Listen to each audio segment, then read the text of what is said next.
श्री शिवाय नमस्तुभ्यम। हर हर महादेव। दोस्तों, पूज्य गुरु जी ने अभी अपनी कल की शिव महापुराण की कथा में देवशयनी एकादशी के दिन किया जाने वाला एक चुटकी हल्दी का एक ऐसा विशेष उपाय बताया है जो उन्होंने आज तक अपनी किसी भी कथा में नहीं बताया है। पूज्य गुरु जी ने कहा कि जब आपके हाथ तंग चल रहे हो, जब रुपये पैसे कहीं से प्राप्त ही ना हो पा रहे हो, जीवन में चारों तरफ से सिर्फ और सिर्फ परेशानियां आ गई हो, उनसे बाहर निकलने का कोई रास्ता ना दिखाई दे रहा हो, तो 6 जुलाई 2025 रविवार एकादशी के दिन कर लेना एक चुटकी हल्दी वाला यह उपाय होगी। हर मनोकामना पूरी मिलेगी, सभी दोषों से मुक्ति, इतना धन आएगा कि संभाले नहीं संभलेगा। माता लक्ष्मी जी और महादेव जी के आशीर्वाद से पूरे साल धन बरसता रहेगा। दोस्तों, जैसा कि आप सभी लोग जानते हैं कि 6 जुलाई 2025 यानी रविवार को पड़ रही है आषाढ़ महीने की एकादशी तिथि। और दोस्तों, यह वह तिथि है जो आषाढ़ महीने में पड़ने वाली सबसे बड़ी और आषाढ़ महीने की पहली एकादशी तिथि है, क्योंकि यह रविवार के दिन पड़ रही है और हमारे हिंदू धर्म में इसका बहुत ही बड़ा और विशेष महत्व होता है।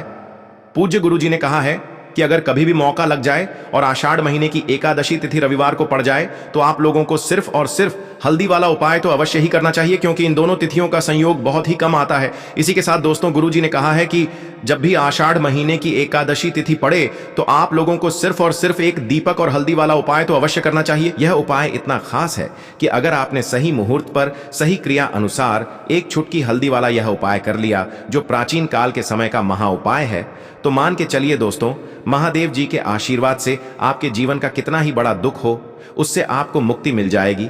आपकी कोई भी मनोकामना हो, मान लीजिए आप नौकरी की तैयारी कर रहे थे तो आपकी नौकरी लग जाएगी, आपका बंद पड़ा व्यापार चल पड़ेगा। और दोस्तों, आप जिस बीमारी से आप बहुत दिनों से परेशान थे, उस बीमारी से आपको मुक्ति मिल जाएगी। आपके जीवन में धन आना शुरू हो जाएगा, आपके जीवन में धन आने के नए नए रास्ते खुल जाएंगे। और मान के चलिए दोस्तों, फिर आपको किसी भी प्रकार की परेशानी का सामना नहीं करना पड़ेगा। इसीलिए दोस्तों, 6 जुलाई देवशयनी एकादशी के दिन आप लोगों को इस वाले उपाय को जरूर कर लेना है। भले ही आपने पूरे साल भर इस उपाय को ना किया हो, पर अगर आपने इस आषाढ़ महीने में पड़ने वाली एकादशी के दिन अगर इस वाले उपाय को कर लिया तो आपको इस उपाय को करने का वह फल मिलेगा जिसकी आपने कभी कल्पना भी नहीं करी होगी। इसीलिए आप लोग इस दीपक वाले उपाय को एक बार जरूर कर लेना, ताकि आप लोगों के हाथ से यह मौका ना जा सके और आपको इस उपाय को करने का फल मिल सके। दोस्तों, यह उपाय पंडित जी ने अपनी अभी की ही शिव महापुराण की कथा में बताया है, जो इस उपाय को आज हम आपको बहुत अच्छे से समझाने वाले हैं। इस वीडियो को देखने के बाद इस उपाय को समझने के लिए आपको कोई और वीडियो को देखने की जरूरत नहीं पड़ेगी। तो दोस्तों, इस उपाय को आपको कैसे करना है, कब करना है, कहां पर करना है, और उपाय को करते समय आपको किन किन गलतियों को नहीं करना है और आपको किन किन बातों का ध्यान रखना है, ये सारी जानकारी हम आपको इस वीडियो में देंगे। तो चलिए भक्तों, उपायों को शुरू करते हैं। अगर आप भी चाहते हैं कि महादेव जी का आशीर्वाद आप पर सदैव बना रहे तो वीडियो को लाइक करें, चैनल को सब्सक्राइब करें और कमेंट बॉक्स में हर हर महादेव जरूर लिखें। और अपने फायदे के लिए, गरीबी दूर करने के लिए इस वीडियो को पूरा देख कर जाना। यदि आज आपने वीडियो को बीच बीच में से देखा, काट काट कर देखा, तो जीवन में आपको कभी सफलता हासिल भी नहीं होगी। देखिए दोस्तों, यह 6 जुलाई रविवार एकादशी का दिन यह इतना खास होता है, इतना महत्वपूर्ण होता है।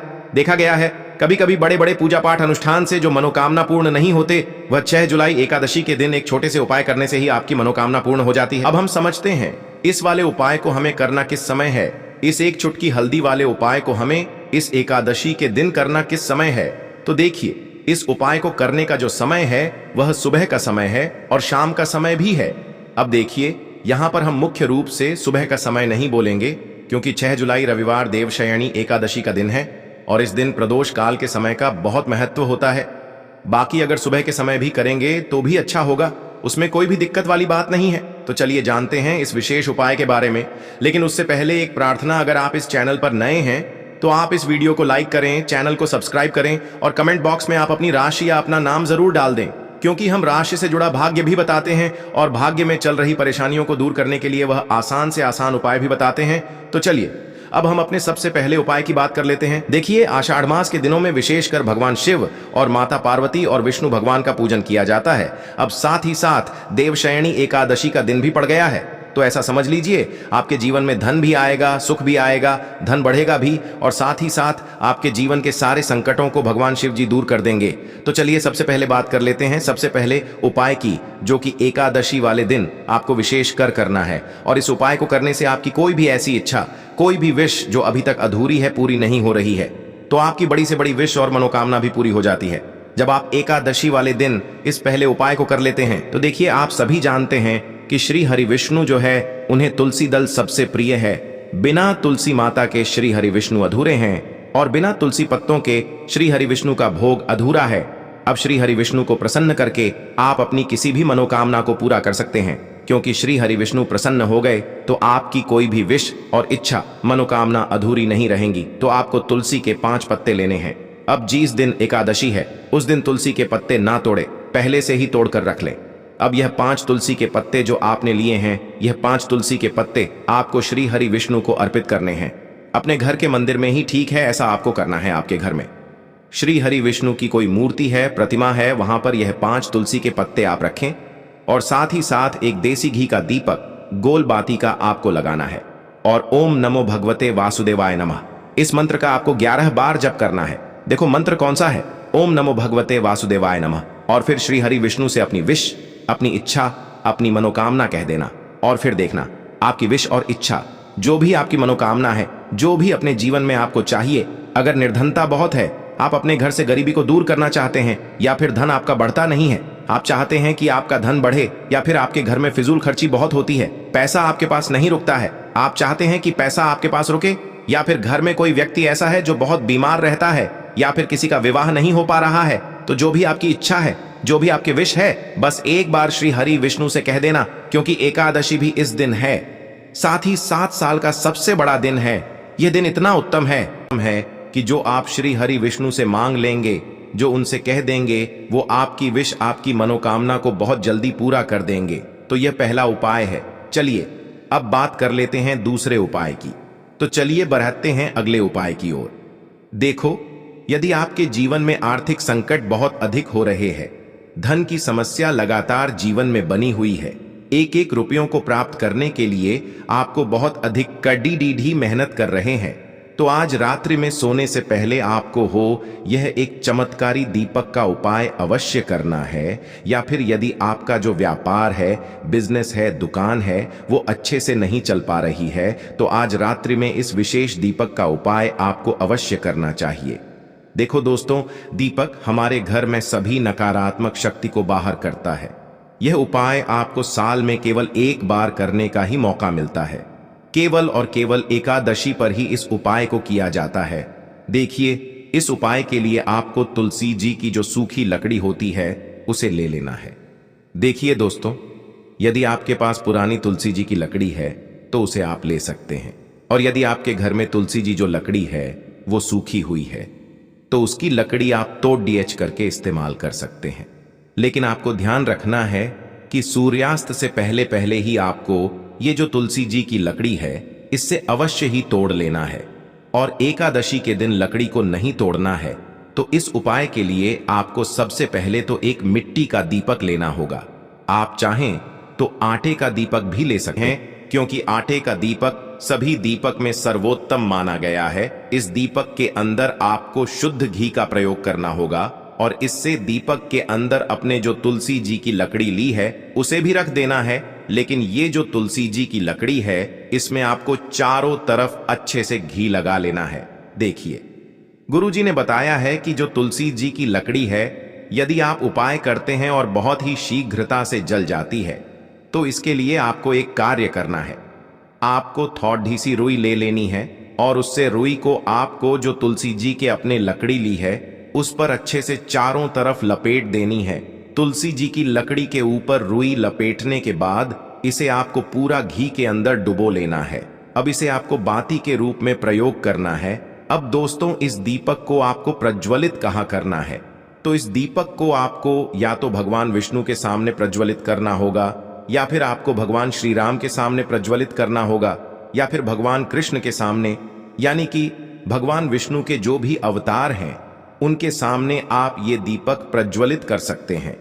या फिर आप इससे दीपक को माता तुलसी जी के सामने भी प्रज्वलित कर सकते हैं। पूज्य गुरु जी ने बताया है कि जो भी व्यक्ति इस प्रकार से तुलसी जी की डंडी से यह दीपदान कर देता है, उसके जीवन में कभी भी धन की समस्या नहीं होती है। इसीलिए आपको ये पूरे साल में केवल एक बार ही मौका मिलता है। इस उपाय को करके देखना, आपकी सभी इच्छा जरूर पूर्ण होगी। यह जो उपाय है रात्रि में सोने से पहले करना है। बात करते हैं अगले उपाय की।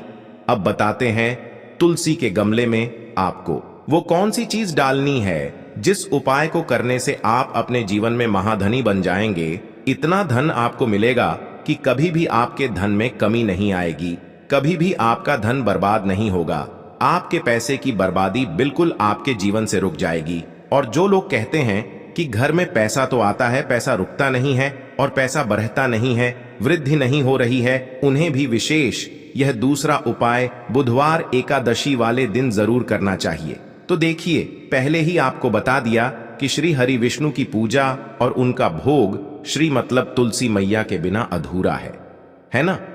और तुलसी मैया जो है वह श्री हरि विष्णु के बिना अधूरी है। तो देखिए, जब भी आप तुलसी का कोई उपाय करेंगे तो सीधे सीधे आप श्री हरि विष्णु को प्रसन्न कर लेते हैं। अब व्यक्ति को, यानी जो भी व्यक्ति है, किस व्यक्ति को कितना धन देना है, यह श्री हरि विष्णु के हाथ में होता है। धन देने का काम मां लक्ष्मी करती है, जो कि मां तुलसी का ही एक रूप है। मां तुलसी जो है ये माता लक्ष्मी का ही स्वरूप है ना। तो आपको करना क्या है, आपको लेनी है यहाँ पर हल्दी पिसी हुई, जो कि श्री हरि विष्णु से जुड़ी हुई है, आपके गुरु गृह से जुड़ी हुई है, आपकी कुंडली में गुरु को मजबूत करती है, सुख सौभाग्य को खींचने का काम करती है, धन को बढ़ाने का काम करती है। तो एक चुटकी पिसी हुई हल्दी आपको लेनी है और यह पिसी हुई सूखी हल्दी ही आपको अपने गमले में, तुलसी का पौधा जिस गमले में लगा है उसमें अच्छे से इस हल्दी को डालना है, ठीक है ना। और ओम नमो भगवते वासुदेवाय नमः इस मंत्र का जाप करना है। कितनी बार, कम से कम 11 बार जाप करना है। ओम नमो भगवते वासुदेवाय नमः इस मंत्र का जाप करते रहना। और हल्के हल्के से तुलसी के पौधे में आपको पूरे गमले में पिसी हुई हल्दी का छिड़काव करना है। तो देखिए, जो व्यक्ति इस उपाय को एकादशी के दिन कर लेता है, ऐसा समझ लीजिए अपने जीवन से नहीं आने वाली 7 पीढ़ियों के जीवन से निर्धनता और गरीबी को दूर कर देता है। क्योंकि हल्दी जो है ना, ये साधारण नहीं है। हल्दी इतनी उत्तम होती है कि रातों रात आपके जीवन में चमत्कार करती है। आपने देखा होगा कि कोई भी शादी होती है, विवाह होता है ना, कोई भी ऐसा शुभ काम हम करते हैं उसमें हल्दी जरूर लेते हैं। गृह प्रवेश जब हम करते हैं तो हल्दी के स्वस्तिक का निर्माण करते हैं। कोई भी अच्छा काम करने जा रहे हैं, हल्दी उसमें लेते हैं। और हल्दी जो है यह आपके गुरु गृह को मजबूत कर देती है। अगर कुंडली में गुरु कहीं ना कहीं मजबूत है तो इससे उत्तम उपाय आपको ऐसा समझिए एकादशी का मिलेगा नहीं, बहुत ही उत्तम उपाय है। तुलसी के गमले में एक चुटकी पिसी हुई हल्दी डालना है, तो यह बहुत ही उत्तम उपाय है। इस उपाय को आप जरूर करें। एकादशी वाले दिन और साल का सबसे बड़ा ये दिन है। तो इस उपाय को करने से श्री हरि विष्णु आपसे न केवल प्रसन्न होते हैं, आपसे इतना प्रसन्न हो जाते हैं कि जीवन में कभी आपके गरीबी और निर्धनता को नहीं आने देते हैं। तो चलिए अब बात कर लेते हैं अपने तीसरे उपाय की, जो कि मुख्य द्वार से जुड़ा हुआ है। और यह उपाय है स्थिर लक्ष्मी के वास के लिए। ऐसा पैसा आपके घर में आएगा जो आपके घर में ही रुकेगा। ऐसा पैसा कभी आपके घर में नहीं आएगा जो आपके घर से जाएगा और विशेषकर फिजूल खर्ची में जाएगा। अब आधे से ज्यादा लोगों की यही समस्या होती है कि घर में पैसा तो आता है लेकिन बहुत जल्दी घर से चला जाता है या फिर फिजूल खर्ची में चला जाता है। तो धन की बर्बादी जिन लोगों के घर में हो रही है उन्हें विशेषकर यह तीसरा उपाय करना है। या जिन लोगों के पास बिल्कुल पैसा आना बंद हो गया है, सर पर लगातार कर्जा बरत रहा है, उन्हें भी यह तीसरा उपाय करना है। तो देखिए आपको फिर से क्या लेना है, हल्दी लेनी है पीसी हुई, जो कि श्री हरि विष्णु से ही जुड़ी हुई है ना। पीसी हुई हल्दी लेनी है और थोड़ा सा पानी डालकर उसका गाढ़ा गाढ़ा आपको पेस्ट बना लेना है। अब इसी हल्दी से आपको अपने घर में स्वास्तिक बनाने हैं। कितने स्वास्तिक? एक स्वास्तिक आपको बनाना है अपनी तिजोरी पर, जिसमें आप पैसा रखते हैं। चाहे तो आप संदूक में रखते हैं, अलमारी में रखते हैं, जिस चीज में भी पैसा रखते हैं, बस वहां पर हल्दी से एक स्वास्तिक बनाना है। दूसरा स्वास्तिक आपको कहां बनाना है? अपने घर के मंदिर में, है ना। और 2 स्वास्तिक आपको बनाने हैं अपने घर के मुख्य द्वार पर बाहर की तरफ। हल्दी से 4 स्वास्तिक आपको बनाने हैं। 2 स्वास्तिक मुख्य द्वार पर बाहर की तरफ, एक तिजोरी पर, है ना, और एक अपने घर के मंदिर में। बस यह उपाय आपने अगर एकादशी वाले दिन कर लिया तो देखिए, जो धन की तिजोरी है उसमें पैसा भरा रहेगा। कभी भी धन की तिजोरी धन से खाली नहीं होगी, क्योंकि जहां पर हल्दी का स्वास्तिक होता है वहां कभी धन की कमी नहीं होती है। हमेशा वहां पर धन की देवी माता लक्ष्मी वास करती हैं, क्योंकि हल्दी किससे जुड़ी हुई है? श्री हरि विष्णु से। और मां लक्ष्मी कहां होती है? जहां श्री हरि विष्णु वास करते हैं। अब बात करें कि आपके घर का मंदिर जो है उसमें अगर आप एक स्वास्तिक बनाते हैं तो आपके घर से ऊर्जा जो है पूरे में ऊर्जा फैलती है ना? तो आपके घर में पॉजिटिव एनर्जी बढ़ती है, सकारात्मक ऊर्जा बढ़ाती है। जब आप अपने घर के मंदिर में हल्दी का स्वास्तिक बनाते हैं, आपके घर से बुरी शक्तियां, नेगेटिव एनर्जी जैसी चीजें बिल्कुल आपके घर में नहीं रुकती हैं। मुख्य द्वार तो इतना उत्तम होता है कि मुख्य द्वार से ही मां लक्ष्मी की नजर सबसे पहले आपके मुख्य द्वार पर ही पड़ती है। और मुख्य द्वार पर अगर आपने हल्दी के स्वस्तिक बना दिए तो मां लक्ष्मी देखते ही प्रसन्न हो जाती है, क्योंकि यह श्री हरि विष्णु से जुड़ी हुई है ना? और हल्दी के स्वास्तिक जहां पर जो व्यक्ति अपने घर के मुख्य द्वार पर बनाते हैं, ऐसा समझ लीजिए मां लक्ष्मी उनके घर में वास करती ही करती है और कभी भी ऐसे घर को फिर छोड़कर नहीं जाती है। स्थिर लक्ष्मी का वास आपके घर में होगा। यह हल्दी के स्वस्तिक वाला उपाय एकादशी के दिन बहुत ही उत्तम है। साथ ही साथ कोशिश करे कि इस दिन गाय माता को हरी घास अवश्य खिलाए और एक पानी का घड़ा भरा हुआ किसी जरूरतमंद को दान जरूर करे। और जो व्यक्ति पक्षियों के लिए पानी की व्यवस्था करता है ना, या फिर घड़े को दान कर देता है, उसके घर कभी भी धन की कमी नहीं होती है। माता लक्ष्मी उनके भंडार भर देती है। अगर आपको वीडियो अच्छा लगा हो तो वीडियो को एक लाइक जरूर करें। हर हर हर महादेव, ओम नमः शिवाय। कुल के लिए आपको लेना है 11 चावल के दाने। गुरुजी ने कहा है चावल के दाने खंडित नहीं लेने हैं, बिल्कुल साबुत होने चाहिए। उसके साथ में आपको लेना है एक बेलपत्र। बेलपत्र का भी एक नियम है, अगर आपके पास बेलपत्र नहीं है तो आप शिवलिंग से उठाकर उसको पुनः शुद्ध जल से धोकर इस्तेमाल कर सकते हैं। इस प्रकार आपको बेलपत्र लेना है। इसके बाद आपको एक लोटा जल लेना है। अब ये सब सामग्री लेकर आपको जाना है महादेव के मंदिर में। देखो, अब आपको उत्तर साइड में खड़े हो जाना है और सबसे पहले आपको एक बेलपत्र अपने हाथ पर और 11 चावल दाने रखकर शिवलिंग के ऊपर अपना नाम और गोत्र बोलते हुए समर्पित कर देना है और ओम नमः शिवाय, श्री शिवाय नमस्तुभ्यं का लगातार जाप करना है। अब आपको जो एक लोटा जल साथ में लेकर आए थे उसे धीरे धीरे बेलपत्र और चावल दाने के ठीक ऊपर आपको समर्पित करते जाना है और शिव पुराण के मूल मंत्र श्री शिवाय नमस्तुभ्यं का 11 बार जाप करना है और अपनी मनोकामना बोलते जाना है। देखो, बस छोटा सा उपाय करना है, देखना एक दिन आपके सब काम बनने लग जाएंगे। गुरुजी का बहुत ही विशेष उपाय है।